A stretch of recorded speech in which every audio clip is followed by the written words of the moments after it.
look. There's just it's just so obvious. Let me ask you a question. Do we have a theory of why Vince Foster was in that park to begin with? No, no. He had an appointment. Off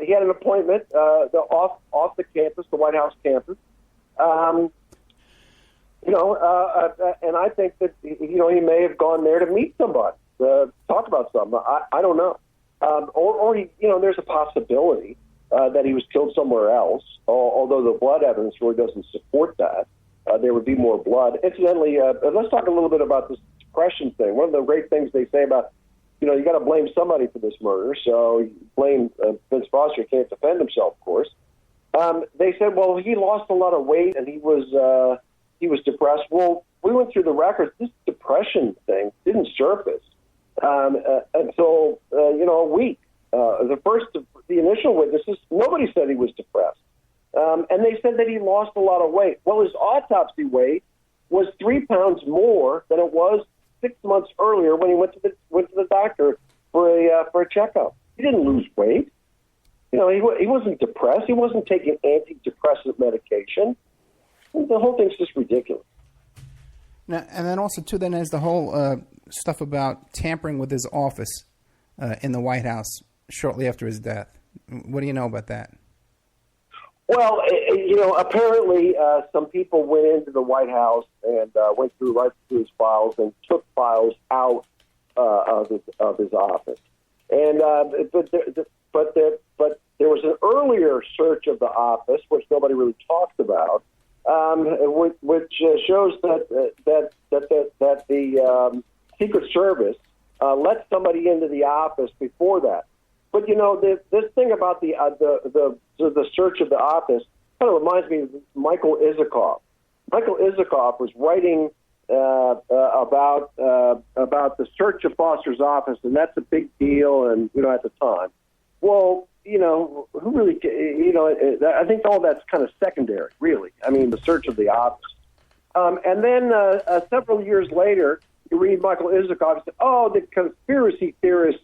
The Holy Grail, using Michael Isikoff's word, the Holy Grail is the search of Foster's office. Well, hell, he's the one that wrote it. He's the one that pushed that. I don't really think it has much to do. It's like Hugh Turley, who's helped us write the book and really has been incredibly helpful. Says, well, and he's a magician. He said this is like a magician's trick. All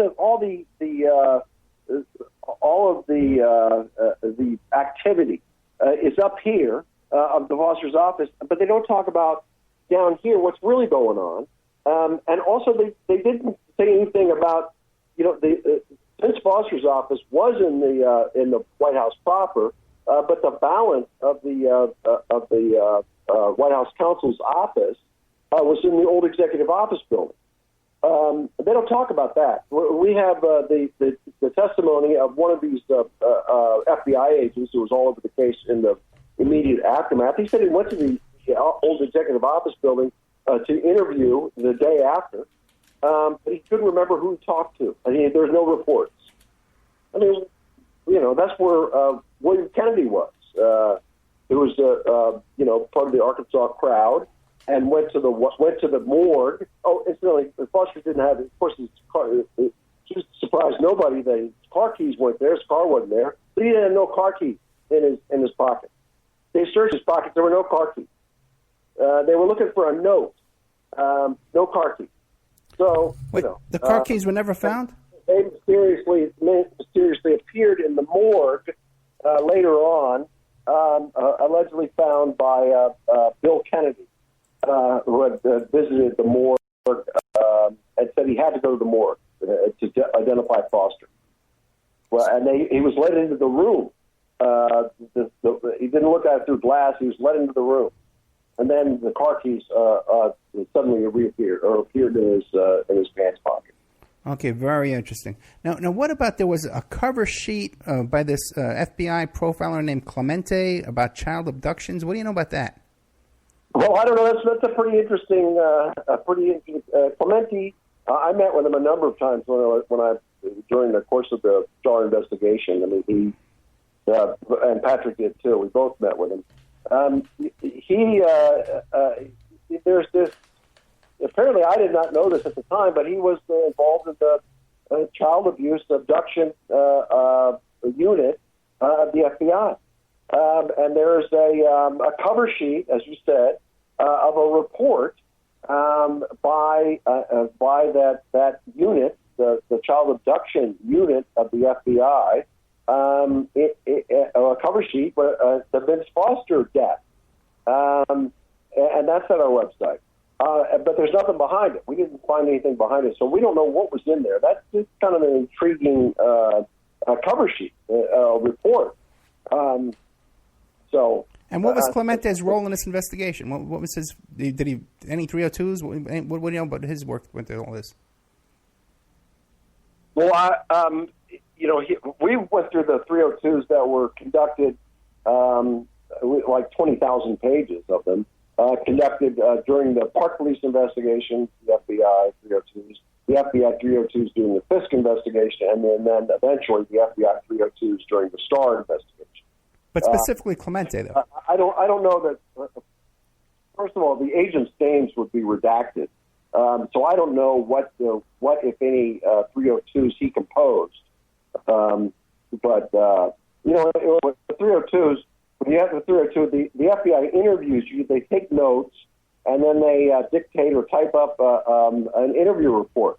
And the witness doesn't get to see the interview report. You don't get to correct it or anything. With one exception, Dale Kyle. They gave him this. They said, "Oh yeah, well we gave him the 302 and let him go through it and make any corrections." Well, they didn't do that with anyone else. They just did it with the guy who lied about discovering the body. Oh, boy. Very interesting stuff. Let me ask you a question now. We got about 40 minutes left, okay? And I did want to ask you about TWA 800.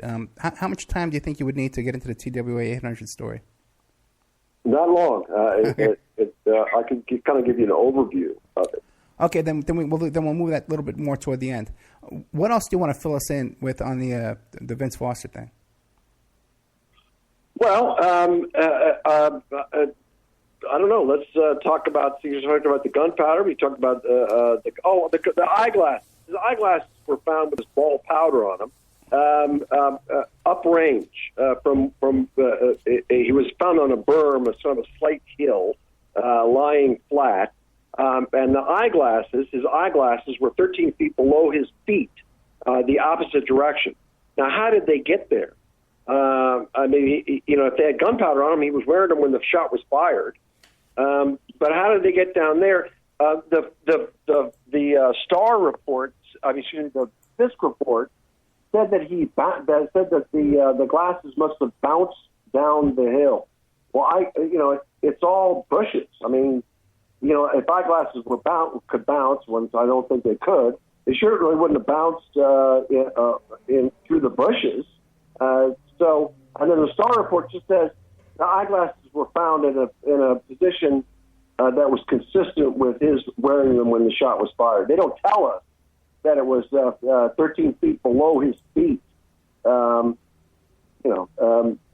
I said, you could grab if you have the Starr report. Oh, let me tell you a little bit about what we did after we were kind of knee deep in this when Ken Starr issued his report, and so we went through it. And we compared every statement in the Starr report to the underlying federal investigative record. And what we found, as I said, was that they didn't tell the truth about anything. They're lying about everything, every aspect. They make like 80 sort of little points. And they're lying about it all. It took us, I worked on it full time for 18 months going through these records. And Patrick, and so did Patrick, and so did Shirley. We all worked. I was working full time, and Hugh and Patrick were working an average of almost full time. I was putting in like 60, 80-hour weeks, and they were putting in 40-hour weeks. We came out and we reduced the whole thing to writing. And we put it all in a bound volume, and then we took that bound volume and I filed a grand jury application. Asking the judge to order the prosecutors to present this document to the grand jury. I filed one in Virginia, where that was the last one that I filed because the Starr grand jury was there at the time. I filed it in the U.S. Court of Appeals of the D.C. Circuit, that is the Special Division for the purpose of appointing independent counsels. They said they had no jurisdiction over it. I filed it in the district court in Washington, D.C. The judge did not grant it, so this evidence was never presented to a grand jury. But the grand jury that was interested, that Miguel Rodriguez had, and they were interested. When Miguel Rodriguez was run out of the office, shortly after he was run out of the office, they dismissed that grand jury. And they got a different grand jury who didn't know anything about anything that Miguel Rodriguez had presented to the initial grand jury. So what we were trying to do was to have the court to order the prosecutors to present this evidence to the grand jury to start what we call a runaway grand jury. Let them, and apprise them of their rights, because people don't know who's serving the grand jury. They don't know that they have rights to ask questions, call witnesses. They can call the prosecutors. They could ask they could ask their own questions of the FBI agents, but they don't know that. So we were unsuccessful in doing that. We also took that and filed in the Freedom of Information Act lawsuit, and also I filed a civil rights lawsuit against these FBI agents and against we identified two of the harassers through their license plates. Two of these people that were following Patrick, and we filed suit against them. So we had 4 named defendants and I think 19 John Doe defendants. So in any event, we were not successful in that lawsuit. The judge dismissed it eventually. Took him years to do, but he eventually dismissed it. But that lawsuit, it's 80 pages, and it kind of sets forth all of the facts of the case that we knew at the time. Who was involved, what they did, Dr. Beyer, this U.S. Park Police officer, Robert Edwards, who all of a sudden was transferred after this.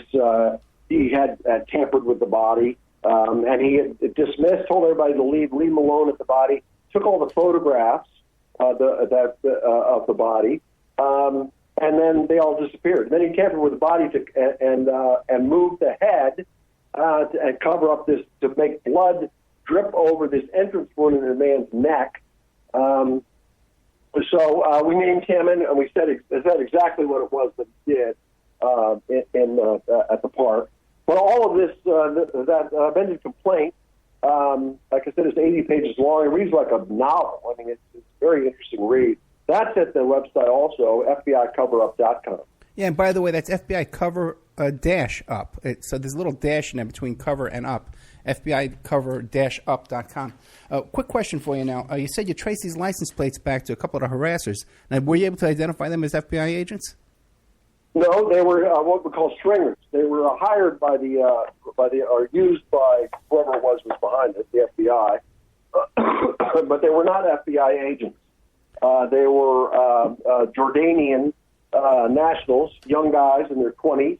Then they're not the brightest couple of guys, 2 guys, or one, two. I think they're brothers. They for some reason they took their own license plate and switched the place and used a borrowed car.